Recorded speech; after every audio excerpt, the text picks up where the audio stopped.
میری بیوی پہلے 10 دن پہلے شاید میری بیوی 10 دن پہلے حاملہ ہوئی ہیں.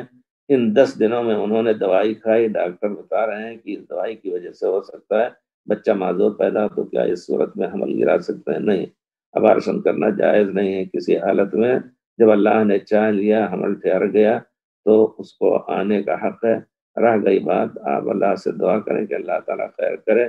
اگر وہ صحیح سلامت نہیں پیدا ہوا، پیٹھی میں انتقال کر گیا، مرتے یا پیدا ہوتے انتقال کر گیا، آپ کے لیے قیامت میں وہ ناف کے ذریعے کھینچ کر کے آپ کو جنت میں لے جائے گا. حدیث شریف میں ہے جس نے 2 بچے بھیج دیا یا ایک بچہ ہی بھیجا تو وہ قیامت کے دن ان کو انشاءاللہ کھینچ کر کے جنت میں لے جانے کا سبب بنے گا، اللہ سے سفارش کرے گا.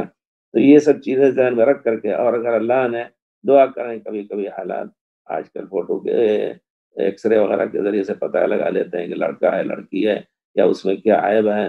دعا کریں کہ اللہ تعالیٰ وہ عیب ٹھیک کر دیں. ہم نے آپ لوگوں کے سامنے کئی مرتبہ بیان کیا کہ ایسا قصہ ہوا اور انہوں نے صبر کیا. ڈاکٹروں نے 3 ڈاکٹر مسلمان فیصلہ کر رہے تھے نہیں اس کو یہ صحیح سالم نہیں پیدا ہوگا، لیکن سب سے ذہین اور سب سے خوبصورت بچہ پیدا ہوا. دعا کریں بس اللہ تعالیٰ سے، اللہ پر لو لگائیں، اللہ پر توکل کریں. اللہ سے دور رہیں گے تو اللہ ہماری مدد چھوڑ دے گا.